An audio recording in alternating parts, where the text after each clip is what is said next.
जलन एक ऐसी चीज़ है जो हर किसी ने अपनी लाइफ में फील की है। किसी छोटी सी बात से शुरू होती है, लेकिन अगर इसे संभाला ना जाए तो ये एक ऐसी नेगेटिविटी बन जाती है जो हमें अंदर से खोखला कर देती है। सोचने वाली बात यह है कि हम अपने अंदर इस जलन को आने क्यों देते हैं। जब आप देखो कि आपका कोई दोस्त, आपका कोई रिलेटिव या आपका कोई कलीग अपनी लाइफ में आगे बढ़ रहा है, नए लेवल पर पहुंच रहा है, तब आपके मन में ये क्यों आता है कि उसके पास ये कैसे आ गया, ये मुझे क्यों नहीं मिला। ये सोच हमारे अंदर इसलिए आती है क्योंकि कहीं ना कहीं हम अपनी लाइफ में सेटिस्फाइड नहीं होते। हमारी लाइफ का फोकस गलत जगह होता है। हम अपने गोल्स के ऊपर ध्यान देने के बजाय दूसरों की लाइफ के ऊपर इतना कंसंट्रेट करते हैं कि हम अपने आप को ही नेगलेक्ट कर देते हैं, और जो टाइम हम अपनी ग्रोथ में लगा सकते हैं उसे हम दूसरों से जलने में वेस्ट करते जाते हैं। ये बात समझना जरूरी है कि जलन सिर्फ एक इमोशन नहीं है, ये एक माइंडसेट बन जाता है जो हमें सक्सेस के रास्ते से हटाकर फेलियर की तरफ ले जाता है। जरा सोचो, जब आप किसी से बहुत जलते हो तो उस टाइम आपके मन और शरीर में क्या होता है। आपका दिमाग ओवर थिंक करने लगता है, स्ट्रेस बढ़ने लगता है और उससे रिलेटेड हेल्थ इश्यूज भी शुरू हो जाते हैं। स्ट्रेस की वजह से प्रोडक्टिविटी गिर जाती है, आप अपने काम में फोकस नहीं कर पाते और एक चेन रिएक्शन स्टार्ट हो जाता है जो आपके करियर, रिलेशनशिप्स और ओवरऑल लाइफ को नेगेटिवली इंपैक्ट करता है। ये भी सोचो कि जिससे आप जल रहे हो उस पर क्या प्रभाव पड़ रहा है। वो तो अपने काम में बिजी है, अपने गोल्स अचीव कर रहा है और अपनी जिंदगी एंजॉय कर रहा है। मतलब आपका जलना उसकी जिंदगी पर कोई प्रभाव नहीं डाल रहा,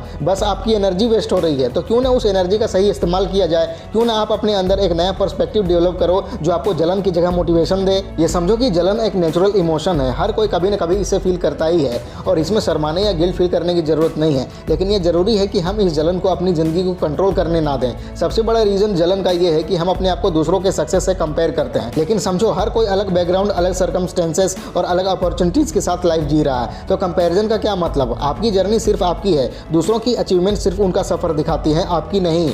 जब आपका फोकस पूरा अपने काम पर होगा तो दूसरों की लाइफ के बारे में सोचने का टाइम नहीं मिलेगा आपको। अपने गोल्स को छोटे छोटे स्टेप्स में डिवाइड करो और डेली उस पर काम करो। एक बार आप अपने इंप्रूवमेंट पर कंसंट्रेट करने लगोगे तो जलन अपने आप ही पीछे छूट जाएगा। ये बात समझने की जरूरत है कि लाइफ में हर इंसान से कुछ ना कुछ सीखा जा सकता है। अगर किसी की सक्सेस आपको इंस्पायर करती है तो उससे सीखो कि उसका माइंडसेट क्या है, उसने क्या हैबिट्स डेवलप की हैं, उसका रूटीन क्या है और कैसे वो अपने गोल्स अचीव करता है। और सबसे जरूरी बात, अपने ईगो को साइड में रखना पड़ेगा। ईगो ये कहता है कि मैं उससे क्यों सीखूं, मैं उससे बेटर हूं। लेकिन रियलिटी ये है कि अगर आप ईगो के जाल में फंस गए तो आप अपने इंप्रूवमेंट के लिए कभी खुल ही नहीं पाओगे। जब भी जलन की फीलिंग आए तो उस मोमेंट पर रुक जाओ और अपने थॉट्स को ऑब्जर्व करो। सोचो कि ये इमोशन कहाँ से आया है, ये कहाँ लेके जाएगा और क्या ये आपके गोल्स के लिए हेल्पफुल है।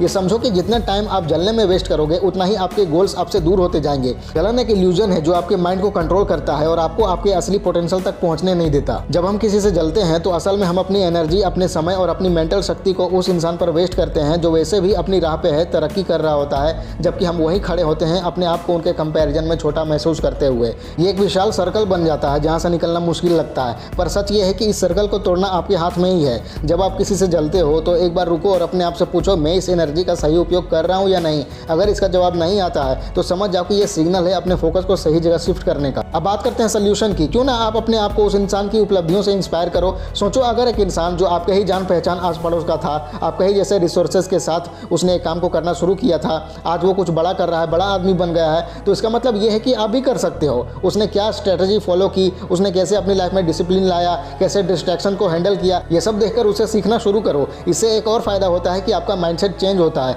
जो इंसान पहले आपको एक कंपटीटर लगता था, अब वो आपके लिए एक इंस्पिरेशन बन जाता है। और जब आप सीखने वाले माइंडसेट में आते हो तो जेलसी की जगह ग्रेटिट्यूड आने लगता है। ग्रेटिट्यूड इसलिए क्योंकि उस इंसान ने इनडायरेक्टली आपको ग्रो करने का एक नया तरीका सिखाया। ये हमेशा याद रखो कि दुनिया में हर इंसान का एक यूनिक जर्नी होता है। अगर किसी और की सफलता से आपको जलन होती है तो ये समझ लो कि ये उनका रास्ता है, आपका रास्ता अलग है, आपका समय अलग है। तो जब भी जलन का एहसास हो उस मोमेंट को एक अपॉर्चुनिटी के रूप में देखो। अपने आप से पूछो कि मैं यहाँ से क्या सीख सकता हूँ, मैं अपने आप को कैसे बेटर बना सकता हूँ। जब आप अपने फोकस को जलन से सेल्फ इंप्रूवमेंट में शिफ्ट करते हो तब आपकी ग्रोथ की जर्नी शुरू होती है। इसलिए जलने की जगह अपने अंदर एक नई सोच डेवलप करो कि अगर कोई आगे बढ़ रहा है तो वो एक प्रूफ है कि आगे बढ़ा जा सकता है लाइफ में, और आप भी आगे बढ़ने की कैपेसिटी रखते हो। जब वो आगे बढ़ सकता है लाइफ में तो आप क्यों नहीं। तो अगला स्टेप आपका है, अपने अंदर की जलन को पॉजिटिविटी में बदलो और जिंदगी में आगे बढ़ने की तैयारी करो। लग जाओ खुद की इंप्रूवमेंट में, फैला दो पूरा। वीडियो अच्छी लगे तो लाइक करो, कमेंट करो और चैनल को सब्सक्राइब करके बेल आइकन जरूर दबा लेना। मिलते हैं अगले वीडियो में। Wish you all the very best.